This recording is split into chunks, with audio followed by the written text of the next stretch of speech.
Chapter 2. It was raining when Joan Scudamore left the rest house the following morning, a fine, gentle rain that seemed somehow incongruous in this part of the world.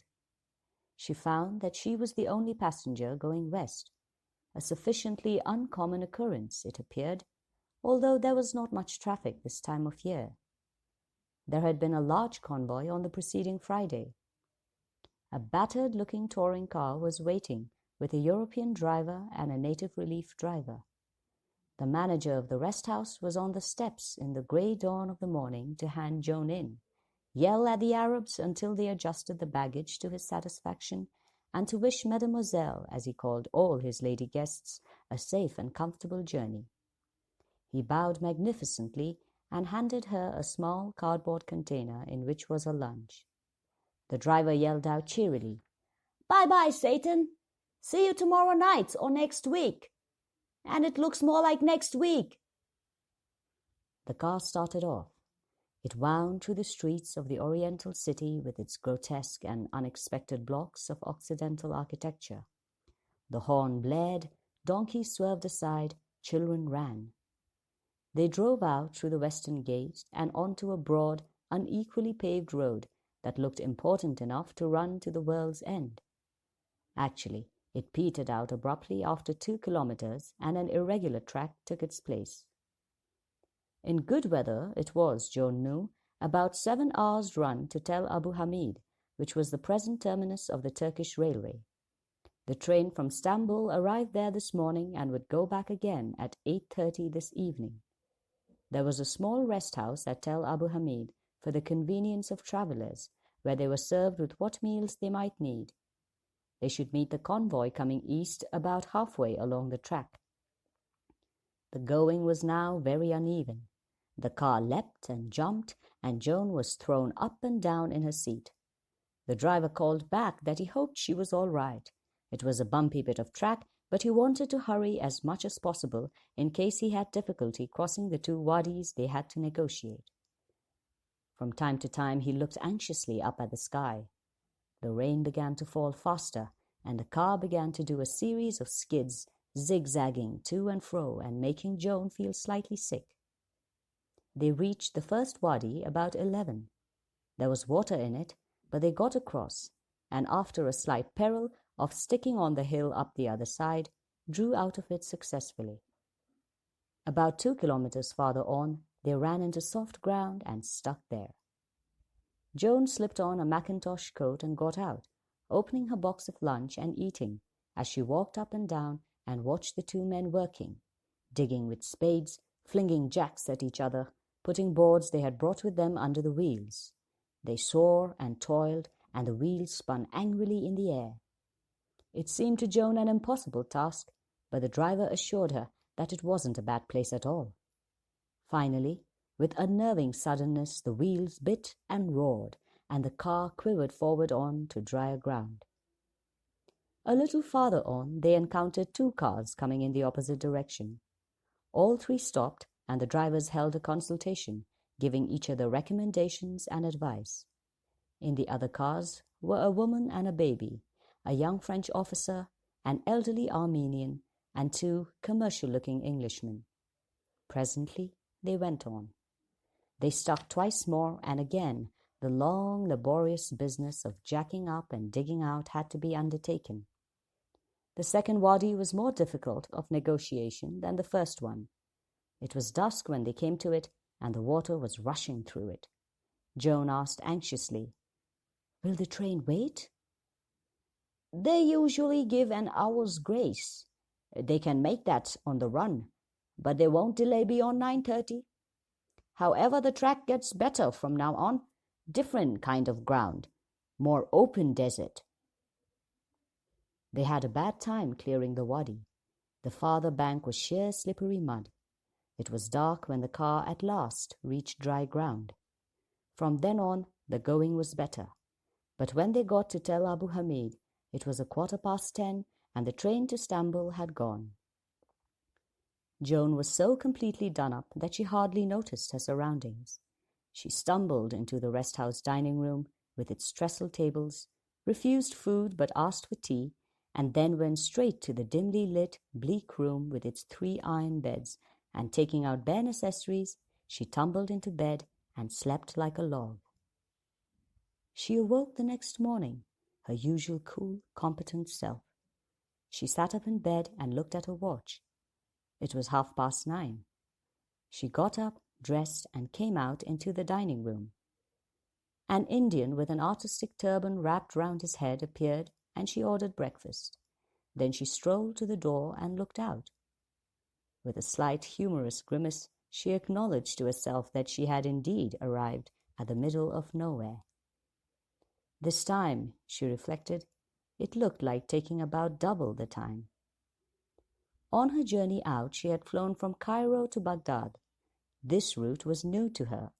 It was actually 7 days from Baghdad to London, 3 days in the train from London to Stamboul, 2 days on to Aleppo, another night to the end of the railway at Tel Abu Hamid, then a day's motoring, a night in a rest house, and another motor drive to Kirkuk, and on by train to Baghdad. There was no sign of rain this morning. The sky was blue and cloudless, and all around was even-coloured, golden-brown, sandy dust. From the rest house itself, a tangle of barbed wire enclosed a refuse dump of tins and a space where some skinny chickens ran about squawking loudly. Clouds of flies had settled on such tins as had recently contained nourishment. Something that looked like a bundle of dirty rags suddenly got up and proved to be an Arab boy. A little distance away, across another tangle of barbed wire, was a squat building that was evidently the station, with something that Joan took to be either an artesian well or a big water tank beside it. On the far horizon to the north was the faint outline of a range of hills. Apart from that, nothing. No landmarks, no buildings, no vegetation, no humankind. A station, a railway track, some hens, what seemed to be a disproportionate amount of barbed wire, and that was all. Really, Joan thought, it was very amusing. Such an odd place to be held up. The Indian servant came out and said that the Mem Sahib's breakfast was ready. Joan turned and went in. The characteristic atmosphere of a rest house, gloom, mutton fat, paraffin and flit, greeted her with a sense of rather distasteful familiarity. There was coffee and milk, tinned milk, a whole dish of fried eggs, some hard little rounds of toast, a dish of jam, and some rather doubtful-looking stewed prunes. Joan ate with a good appetite, and presently the Indian appeared and asked what time the Mem Sahib would like lunch. Joan said not for a long time, and it was agreed that 1:30 would be a satisfactory hour. The trains, as she knew, went 3 days a week, on Monday, Wednesday, and Friday. It was Tuesday morning, so she would not be able to leave until tomorrow night. She spoke to the man, asking if that was correct. "That right, Mem Sahib. Missed train last night. Very unfortunate. Track very bad. Rain very heavy in night. That means no cars can go to and fro from here to Mosul for some days." "But the trains will be all right." Joan was not interested in the Mosul track. "Oh, yes, train come all right tomorrow morning. Go back tomorrow night." Joan nodded. She asked about the car which had brought her. "Go off this morning early. Driver hope get through, but I think not. I think him stick 1-2 days on way there." Again, without much interest, Joan thought it highly probable. The man went on giving information. "That station, Mem Sahib, over there." Joan said that she had thought somehow that it might be the station. "Turkish station. Station in Turkey. Railway Turkish. Other side a wire. See? That wire frontier." Joan looked respectfully at the frontier and thought what very odd things frontiers were. The Indian said happily, "Lunch 1:30 exactly," and went back into the rest house. A minute or two later, she heard him screaming in a high, angry voice from somewhere at the back of it.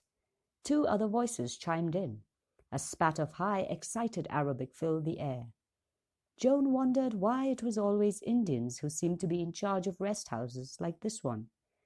Perhaps they had had experience of European ways. Oh well, it didn't much matter. What should she do with herself this morning? She might go on with the amusing memoirs of Lady Catherine Dysart, or she might write some letters. She could post them when the train got to Aleppo. She had a writing pad and some envelopes with her. She hesitated on the threshold of the rest house. It was so dark inside, and it smelt so. Perhaps she would go for a walk. She fetched her thick double felt hat. Not that the sun was really dangerous at this time of year. Still, it was better to be careful. She put on her dark glasses and slipped the writing pad and a fountain pen into her bag. Then she set out, past the refuse dump and the tins, in the opposite direction to the railway station, since there might possibly be international complications if she tried to cross the frontier. She thought to herself, how curious it is walking like this. There's nowhere to walk to. It was a novel and rather interesting idea. Walking on the downs, on moorland, on a beach, down a road. There was always some objective in view. Over that hill, to that clump of trees, to that patch of heather, down this lane to the farm, along the high road to the next town, by the side of the waves to the next cove. But here it was from, not to. Away from the rest house, that was all. Right hand, left hand, straight ahead, just bare, dun-coloured horizon. She strolled along, not too briskly. The air was pleasant. It was hot, but not too hot. A thermometer, she thought, would have registered 70, and there was a very faint breeze. She walked for about 10 minutes before turning her head. The rest house and its sordid accompaniments had receded in a very accommodating manner. From here it looked quite pleasant. Beyond it the station looked like a little ken of stones. Joan smiled and strolled on. Really, the air was delicious. There was a purity in it, a freshness. No staleness here, no taint of humanity or civilization. Sun and sky and sandy earth, that was all. Something a little intoxicating in its quality. Joan took deep breaths into her lungs. She was enjoying herself. Really, this was quite an adventure, a most welcome break in the monotony of existence. She was quite glad that she had missed the train. 24 hours of absolute quiet and peace would be good for her. It was not as though there were any absolute urgency in a return. She could wire to Rodney from Stamboul, explaining the delay. Dear old Rodney. She wondered what he was doing now. Not really that there was anything to wonder about, because she knew. He would be sitting in his office at Alderman, Scudamore and Whitney's, quite a nice room on the first floor looking out over the market square. He had moved into it when old Mr. Whitney died. He liked that room. She remembered how she had come in one day to see him and had found him standing by the window staring out at the market. It was market day, and at a herd of cattle that was being driven in. Nice lot of shorthorns, those, he had said. Or perhaps it wasn't shorthorns. Joan wasn't very good at farming terms, but something like that anyway. And she had said, about the new boiler for the central heating. I think Galbraith's estimate is far too high. Shall I see what Chamberlain would charge?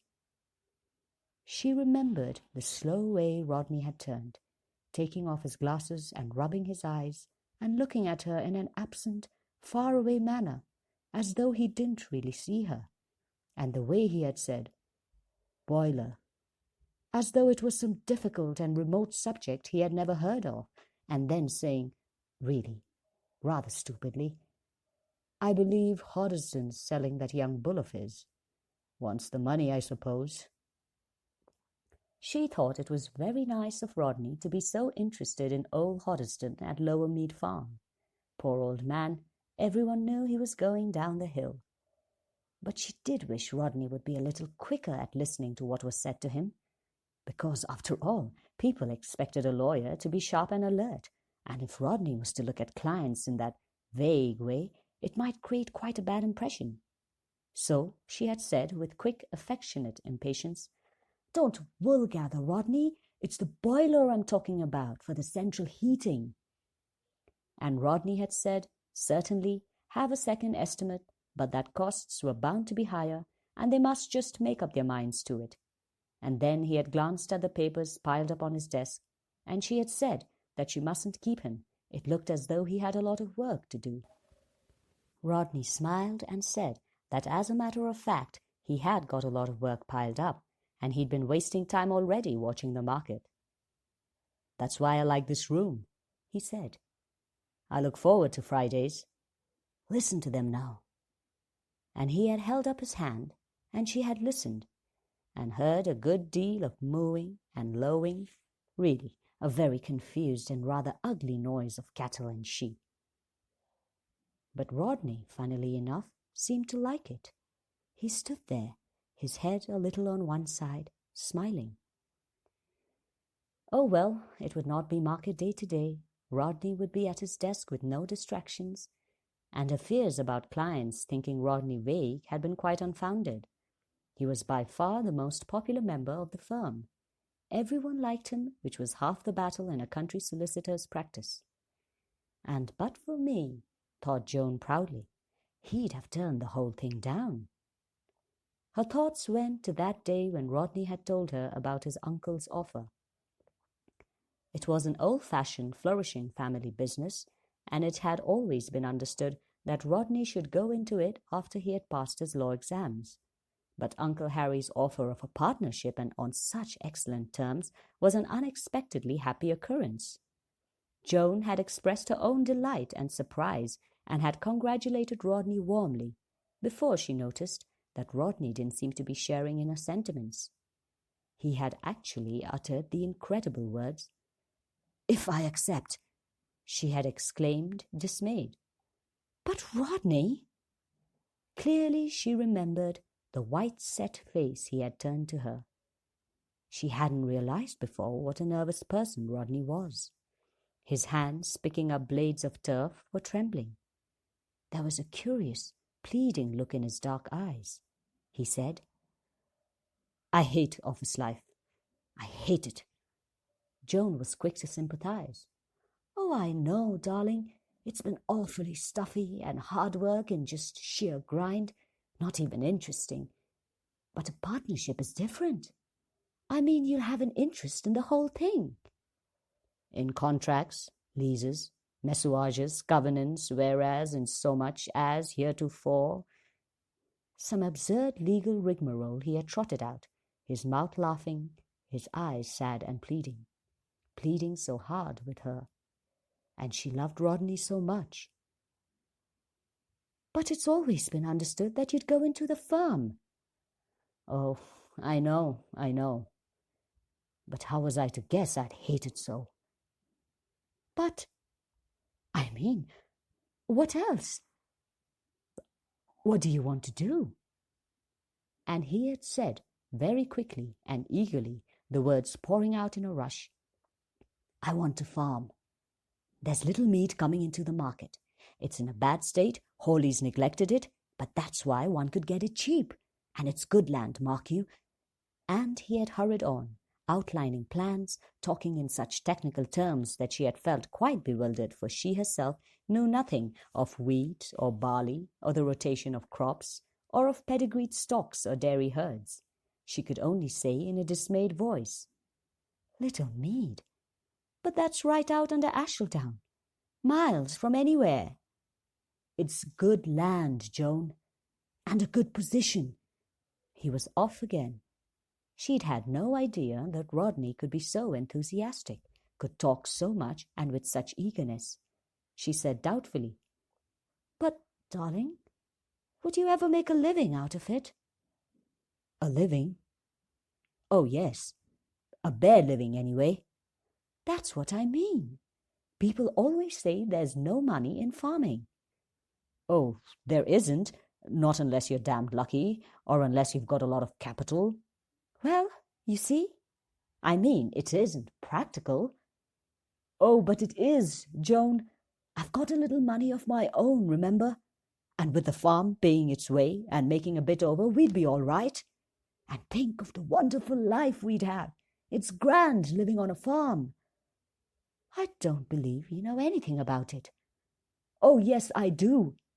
Didn't you know my mother's father was a big farmer in Devonshire? We spent our holidays there as children. I've never enjoyed myself so much. It's true what they say, she had thought. Men are just like children. She said gently, I dare say, but life isn't holidays. We've got the future to think of, Rodney. There's Tony. For Tony had been a baby of 11 months then. She added, and there may be others. He looked a quick question at her, and she smiled and nodded. But don't you see, Joan, that makes it all the better. It's a good place for children, a farm. It's a healthy place. They have fresh eggs and milk and run wild and learn how to look after animals. Oh, but Rodney, there are lots of other things to consider. There's their schooling. They must go to good schools, and that's expensive. And boots and clothes and teeth and doctors and making nice friends for them. You can't just do what you want to do. You've got to consider children if you bring them into the world. After all, you've got a duty to them. Rodney said obstinately, but there was a question in his voice this time. They'd be happy. It's not practical, Rodney, really, it isn't. Why, if you go into the firm, you may be making as much as £2,000 a year some day. Easily, I should think. Uncle Harry makes more than that. There, you see? You can't turn a thing like that down. It would be madness. She had spoken very decidedly, very positively. She had got, she saw, to be firm about this. She must be wise for the two of them. If Rodney was blind to what was best for him, she must assume the responsibility. It was so dear and silly and ridiculous, this farming idea. He was like a little boy. She felt strong and confident and maternal. Don't think I don't understand and sympathize, Rodney, she said. I do. But it's just one of those things that isn't real. He had interrupted to say that farming was real enough. Yes, but it's just not in the picture, our picture. Here you've got a wonderful family business with a first-class opening in it for you and a really quite amazingly generous proposition from your uncle. Oh, I know. It's far better than I ever expected. And you simply can't turn it down. You'd regret it all your life if you did. You'd feel horribly guilty. He muttered, that bloody office. Oh, Rodney, you don't really hate it as much as you think you do. Yes, I do. I've been in it 5 years, remember? I ought to know what I feel. You'll get used to it. And it will be different now, quite different. Being a partner, I mean. And you'll end by getting quite interested in the work and in the people you come across. You'll see, Rodney, you'll end by being perfectly happy. He had looked at her then, a long, sad look. There had been love in it, and despair, and something else, something that had been, perhaps, a last faint flicker of hope. How do you know? He had asked. That I shall be happy. And she had answered briskly and gaily, I'm quite sure you will. You'll see. And she had nodded brightly and with authority. He had sighed and said abruptly, All right then, have it your way. Yes, Joan thought, that was really a very narrow shave. How lucky for Rodney that she had held firm and not allowed him to throw away his career for a mere passing craze. Men, she thought, would make sad messes of their lives if it weren't for women. Women had stability, a sense of reality. Yes, it was lucky for Rodney he'd had her. She glanced down at her wristwatch. 10:30. No point in walking too far, especially, she smiled, as there was nowhere to walk to. She looked over her shoulder. Extraordinary. The rest house was nearly out of sight. It had settled down into the landscape so that you hardly saw it. She thought, I must be careful not to walk too far. I might get lost. A ridiculous idea. No, perhaps not so ridiculous after all. Those hills in the distance, you could hardly see them now. They were indistinguishable from cloud. The station didn't exist. Joan looked round her with appreciation. Nothing. No one. She dropped gracefully to the ground. Opening her bag, she took out a writing pad and a fountain pen. She'd write a few letters.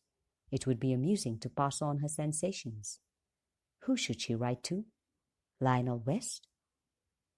Janet Anismore? Dorothea? On the whole, perhaps Janet. She unscrewed the cap of a fountain pen. In her easy, flowing handwriting, she began to write.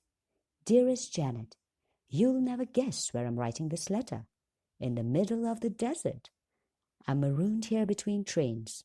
They only go 3 times a week. There's a rest house with an Indian in charge of it, and a lot of hens and some peculiar-looking Arabs, and me. There's no one to talk to and nothing to do. I can't tell you how I am enjoying it.